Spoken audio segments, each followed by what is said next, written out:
जबलपुर के माड़ोताल इलाके में लूट और हत्या के मामले का पुलिस ने पर्दाफाश किया। मामले में शिकायत करने वाला पति ही अपनी पत्नी का कातिल निकला, जिसने अपने साथियों के साथ पत्नी की हत्या को अंजाम दिया था।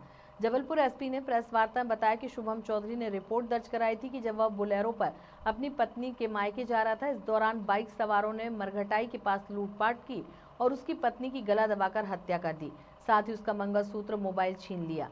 यही नहीं, बाइक सवारों ने उसको भी घायल कर दिया। जबलपुर एसपी ने मामले को गंभीरता से लेते हुए टीम गठित की। जब सीसीटीवी फुटेज और अन्य जगहों पर तलाश की गई तो किसी प्रकार का कोई सुराग नहीं मिला। इसके बाद महिला के पति शुभम चौधरी से सख्ती से पूछताछ की तो उसने बताया कि अपने अन्य साथियों के साथ मिलकर पत्नी रेशमा की हत्या कर दी। इसके लिए उसने बाकी के आरोपियों को 60,000 देने का वादा किया था, जिसमें से 20,000 रुपए एडवांस में दिए गए।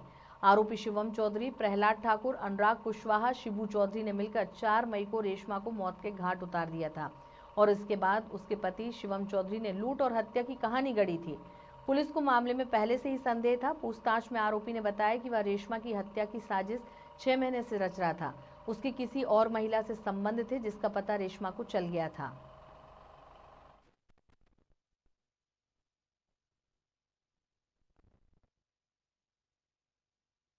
साल में एक सनसनीखेज घटना हुई थी परसों रात को, जिसमें प्राय जब सूचना आई थी तो जो उस समय फरियादी थे शुभम तिवारी, उनका कहना था कि वो और उनकी पत्नी एक बोलेरो वाहन से जा रहे थे और रास्ते में जब वो मरघटाई पुल के पास पहुँचे तो वहाँ पर दो मोटरसाइकिल पे 4 लड़के आए। उन्होंने गाड़ी रोकी, शीशा डाउन किया दोनों साइड से, फिर उसके बाद उनके साथ मारपीट की और उनके सिर पे हमला किया और उसके बाद जो उसकी वाइफ है उसे उनका मंगलसूत्र खींचने के एवज़ में और फिर उनको स्ट्रैंगुलेशन से उनको घायल कर दिया, जिसमें बाद में उनकी वाइफ की डेथ हो गई।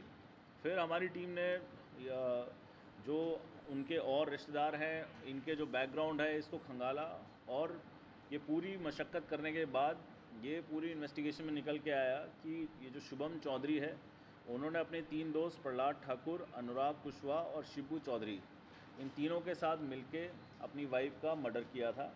तो 2-3 महीने से इसने अपने दोस्तों के साथ प्लान किया। उनको इसने 60,000 रुपये देने का भी वादा किया और जिसमें से 20,000 रुपये इसने पहले एडवांस दे दिए घटना से 1-2 दिन पहले, जो 20,000 रुपये भी रिकवर किए गए हैं। पहले इसने वाइफ को ये बोला कि हम घूमने जा रहे हैं और फिर ये तीनों लोग गाड़ी में पीछे बैठ गए। पीछे बैठने के बाद जब ये स्पॉट पे पहुंचने के बाद इन लोगों ने गमछे से, ये गाड़ी से बच्चे को लेकर उतर गया क्योंकि गाड़ी में इसका बच्चा भी था, तो ये बच्चे को लेकर उतर गया। इसके दोस्तों ने गमछे से उसको स्ट्रैंगुलेट किया